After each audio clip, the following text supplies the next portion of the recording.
శ్రీగురుభ్యో నమ. హరి ఓం. శ్రీమహాగణాధిపతయే నమ. శ్రీమహాసరస్వత్యై నమ. శ్రీగురుభ్యో నమ. హరి ఓం. అజ్ఞానతిమిరాంధస్య జ్ఞానాంజనశలాకయా చక్షుర్మీలితం येन తస్మై శ్రీగురవే నమః. విశ్వావసనామ సంవత్సర ఫలితాలు చెప్పుకుందాం. విశ్వావసనామ సంవత్సరం చైత్రశుద్ధ పాడ్యమి ఆదివారం 30/3/2025 అంటే 30వ తారీఖు మార్చి నెల 25వ తారీఖున రేవతి నక్షత్రయుక్త ఆ రోజున విశ్వావసనామ సంవత్సరం ప్రారంభమైంది. విశ్వావసనామ సంవత్సరం 2025వ సంవత్సరం కుంభరాశి ఫలితాలు చెప్పుకుందాం. ఈ కుంభరాశి చాలా గొప్ప రాశి, చాలా మంచి స్వభావం గల రాశి, ఎంత కష్టమైనా భరాయించగలిగిన మంచి స్వభావం కలిగినటువంటి రాశి. ఇప్పటిదాకా ఈ కుంభరాశి చాలా కష్టాలు పడ్డారు. ఈ కుంభరాశిలో పడ్డటువంటి బాధలు ఎవరూ పడి ఉండరు. కానీ ఈ కుంభరాశికి వచ్చేప్పటికల్లా ఆదాయం 8, వ్యయం 8. అయితే 3 రాజపూజ్యం, 5 రాజావమానం. ఆదాయం వ్యయం సమానంగా ఉందని అనుకోవాల్సిన పని లేదు. ఇప్పటికీ మీ పరిస్థితులు ఎట్లా ఉన్నాయంటే ఆస్తులు తాకట్టు పెట్టు, మరి చివరికి అప్పుకి వడ్డీకి కలిపితే కూడా ఆస్తి అమ్మతే చాలని పొజిషన్లో కూడా ఉన్నవాళ్ళు ఉండుండొచ్చు. కానీ ఇప్పుడు మాత్రం అప్పులు తీరుతాయి, ఆస్తి మిగులుతుంది. పూర్వపు రోజులు మళ్ళీ ఈ జీవితంలో చూస్తామా? మన చాప్టర్ ఎండ్, మనం కేర్ ఆఫ్ ప్లాట్ఫారం అన్న పరిస్థితిలో ఉన్నవాడు కూడా ఉన్నారు. కానీ ఆ సమయం మొత్తం పోయింది. మంచి సమయం ఆసన్నమైంది. మంచి రోజులు వచ్చినాయి. మీరు బాగా బాగుపడటానికి బాగా అవకాశం ఉంది. కానీ గురువు ఒకడు బాగాలేడు. మరి ఈ గురువు బాగుండకపోతే శని బాగాలేడు. ద్వితీయంలో ధనవాగ్విత్తం, ద్వితీయంలో ఉన్న శని అప్పులు తీరుస్తాడు కానీ తినడానికి చాలా ఇబ్బంది పెడతాడు. వేళకి తిండి తినడానికి ఉండదు. తిన్నా కూడా ఉప్పు కారం వేసుకొని తినాలి. అంతకుముందు అప్పులు చేసుకొని పంచపక్ష ప్రవాణాలతో తిని ఉండవచ్చు, కానీ ఇప్పుడు మాత్రం కారం మెతుకులు తినాలి. ఎందుకురా మరీ జీవితం అంతకంటే ఇప్పుడు బాధగా అనిపిస్తుంది. అది బాధ మాత్రం కాదు. బాకీలు తీరితే మంచి దారికి వచ్చేప్పుడు కాస్త కష్టంగానే ఉంటుంది. ఏమండి, విత్తనం వేసిన తర్వాత మొక్క మొలకెత్తిన తర్వాత దాంట్లో నీళ్ళు ఎక్కువ పడ్డాయంటే మాత్రం మొక్క కుళ్ళిపోతుంది. మొక్క ప్రారంభం అవడమే కష్టం. మొక్క ప్రారంభమైన తర్వాత నీరు ఎక్కువ పడకుండా ఏమీ తొక్కకుండా ఉంటే మొక్క కాస్త పైకి దారికి వచ్చిన తర్వాత ఎదురు లేకుండా వెళ్ళిపోతుంది. ఇప్పుడు విత్తనం వేశారు, మొక్క ప్రారంభమైంది. ఈ టైము చాలా మంచి టైము. కాబట్టి బాకీలు తీరుతున్నాయి. తిండి తినడానికి కూడా ఖాళీ ఉండకుండా కష్టపడే పరిస్థితి వస్తుంది. ఇదివరకేమో తినలేకపోయినాము, అప్పుడు ఇబ్బంది పడి అప్పులు చేసి కూడా తిన్నాము. ఇప్పుడు సంపాదించి తిండి లేకుండా పోయింది అనుకుంటారు. చాలామందికి తినేవాడు పనివాడు కాదట, పనివాడు తినట్ట, తినేవాడు పని చేయట్ట. ఎప్పుడు పని చేసేవాళ్ళు అవుతారు, తినేవాడు కాదు. తిండి కంటే పని ఎక్కువ, పని వల్ల ఆదాయం ఎక్కువ, ఆదాయం వల్ల కష్టం ఎక్కువ. ఇవన్నీ కూడా ఈ కుంభరాశికి ఉన్నాయి. ఈ కుంభరాశి చాలా మంచి సమయం, చాలా బాగుంది. కానీ ఇది గోచారమే, 25 వంతులే. కాబట్టి మీ జన్మలగ్నం చూపించుకోండి. ఈ జన్మలగ్న రీత్యా కూడా ఎట్లా ఉందో చూడాలి. జన్మలగ్న రీత్యా 75 వంతులు జరుగుతుంది. ముందు సంవత్సరాది రావటానికి ముందే ఈ సంవత్సరం అంతా ఎట్లా ఉందో మీ జాతకం చూపించుకోండి. ఇట్లా చూపించుకుంటే ఈ సమస్యల నుండి మీరు బయటపడతారు. చాలా బాగుంది, చాలా మంచి సమయం. ఒక్క గురువే బాగాలేడు. చదువుకునే పిల్లలకి, ఉద్యోగాలు చేసేవాళ్ళకి కొంచెం కష్టాలు నష్టాలు, మరి ఉద్యోగం నుంచి రిటర్న్ రావటం జరగవచ్చు. ఇటువంటి వాటి నుంచి ఇబ్బంది పడకుండా ఉండాలి అంటే ముందుగా మీ జాతకం చూపించుకొని ఏ గ్రహాలు ఎట్లా ఉన్నాయి దోషాలు చూపించుకొని ఈ దోషాల నుంచి బయటపడితే మీకు అన్ని విధాల భగవంతుడు తోడ్పడతాడు, మీకు చాలా బాగుంటుంది. ఈ కుంభరాశి ఇప్పుడున్న పరిస్థితి చాలా జాగ్రత్తగా ఉండటమే కాదు, ఓర్పు వహించాలి. ఎందుకంటే ఇంతకుముందు బాకీ వాళ్ళు ఇస్తాళ్లే ఇస్తాళ్లే అని ఊరుకుంటారు. ఒకరికి ఇచ్చేప్పటికి మిగతా వాళ్ళందరికీ ఎర్రబుడుతుంది. ముందు నా డబ్బులు కట్టమంటారు. మంచిగా సమాధానం చెప్పుకుంటూ ఒకరికే శాంతం బాకీ తెచ్చకుండా కొద్ది కొద్దిగా ఇచ్చుకుంటూ వాళ్ళు ఎంత అరిచినా కూడా జాగ్రత్త పడాలి.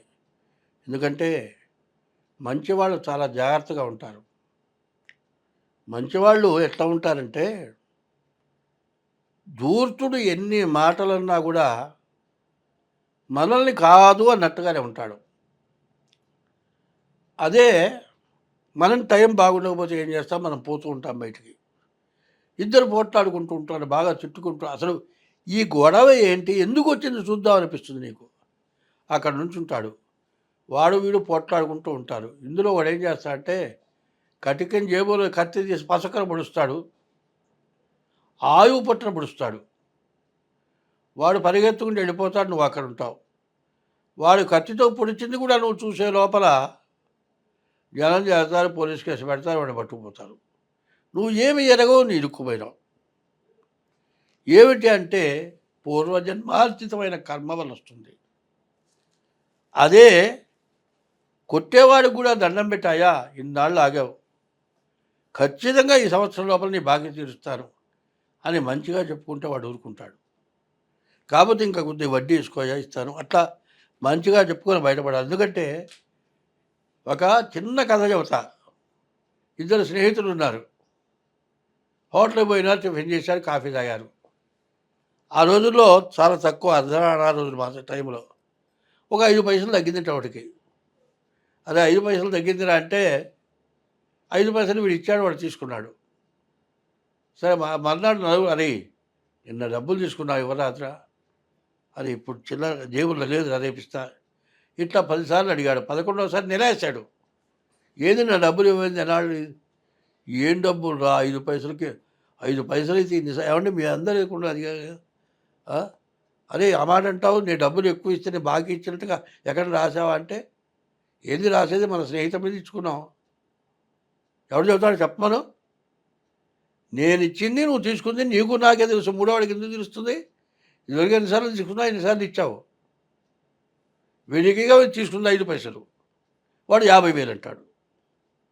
ఇట్లాంటి సమస్యలు ఇబ్బంది పెట్టే ఉంటాయి. కాబట్టి మీరు జాగ్రత్త పడండి, మీకు అంతా బాగుంటుంది. ఈ రాబోయే విశ్వావసనామ సంవత్సరం, కొత్త సంవత్సరంలో ప్రత్యేకమైనవి, ముఖ్యమైనవి, వినాల్సినవి, పాటించాల్సినవి ఉన్నాయి. అవి చాలా కొద్దిలో ముఖ్యంగా చెబుతూ ఉన్నా. రాజకీయంలో సమస్యలు బాగా ఎక్కువగా ఉన్నాయి. రాజకీయ నాయకులు ఎవరు కూడా ఒక పద్ధతిలో నిలబడే లక్షణాలు లేవు.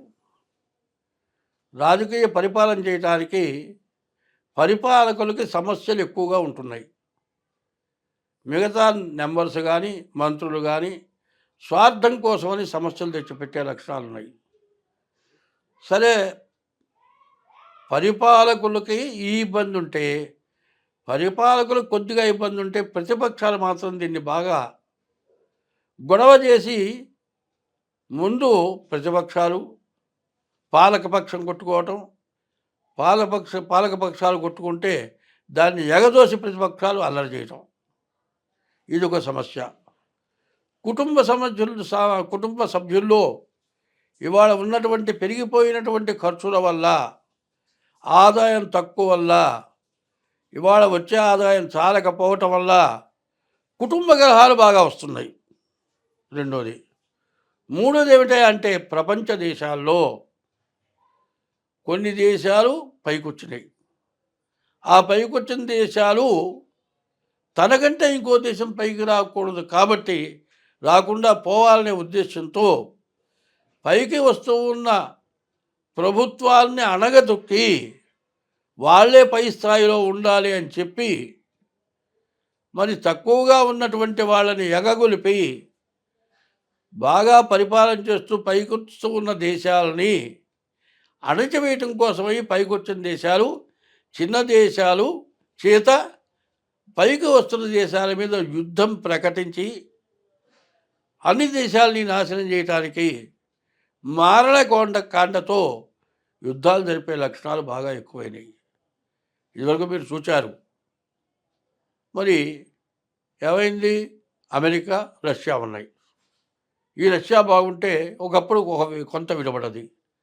తర్వాత మరి రష్యాలో ఉక్రెయిన్ అనే ఓ భాగం దాంట్లోది.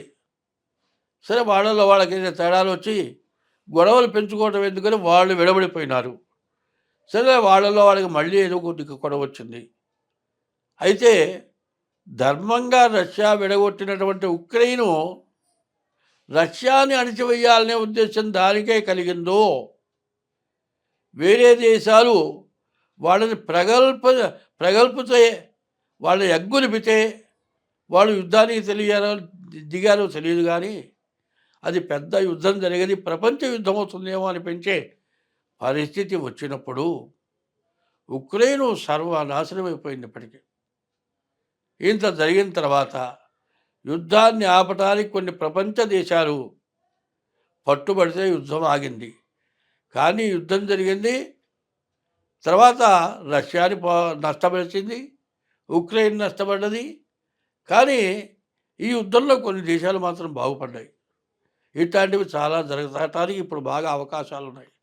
ఇది రాను రాను ఉన్న ప్రపంచ దేశాల్లో సగం దేశాలు ఒక భాగం, సగం దేశాలు ఒక భాగం కనుక అయినట్లయితే ప్రపంచ యుద్ధం తప్పేటట్లుగా లేదు. అట్లాగే కుటుంబ సభ్యుల్లో సగం అటు సగం ఇటు అయితే కుటుంబం విచ్ఛిన్నం అయిపోతుంది. మన భారతదేశంలో పరిపాలకుల్ని అణచివేయటానికి ప్రతిపక్షాలు ఇబ్బంది పెట్టడమే కాక, పాలక పక్షంలో ఉన్నటువంటి కొంతమంది మంత్రులు కానీ నాయకులు కానీ వాళ్ళ స్వార్థానికి వాళ్ళకి తగినటువంటి ఆదాయం లేకపోవటం వల్ల పాలకపక్షంలో రెవల్యూషన్ వచ్చి పాలకపక్షాన్ని పనియటానికి ప్రయత్నాలు జరిగి ఇట్లాంటివి రకరకాలైన నష్టాలు రావడానికి బాగా అవకాశం కనపడుతోంది. కాబట్టి ప్రకృతి విపత్తులు బాగా రావటానికి, విపరీతమైన వర్షాలు, విపరీతమైన ఎండలు, నదులు పొంగటం, మునిగిపోవటం, మరి పంటలు నాశనమైపోవటం, తినడానికి తిండి లేక ఇబ్బంది పడటం, పండిన పంట చేతికి రాకపోవటం, కష్టపడేవాడికి అంతా కష్టం చేసి పెట్టుబడికి కూడా తగినటువంటి ఆదాయం సగం కూడా, పెట్టుబడిలో సగం కూడా రాకుండా ఇబ్బంది పడటం, పరిపాలకులు సహాయం చేయలేకపోవటం, ఇట్లాంటి సమస్యల్లో ప్రపంచ దేశాలను కూడా కొట్టుమిట్టాడుతున్నాయి. మన దేశానికి కూడా అట్లాంటి ఇబ్బందులు వచ్చేటట్లుగా కనబడుతూ ఉన్నాయి. మన దేశం బాగా పైకి వస్తున్నది. ఇట్లాంటి టైంలో మన ఇబ్బందుల్ని ఇంకా అధికం చేసి ఇంకా కొంతమంది మనల్ని పడగొట్టడానికి సిద్ధంగా ఉన్నట్టుగా కనబడుతోంది. కాబట్టి పాలకపక్షం, ప్రతిపక్షం, ప్రజలు బాగా ఆలోచించుకొని అందరూ మంచిగా ఉంటే మనం అందరం బాగుంటాం, అందరూ సుఖంగా ఉంటాం. స్వస్తి.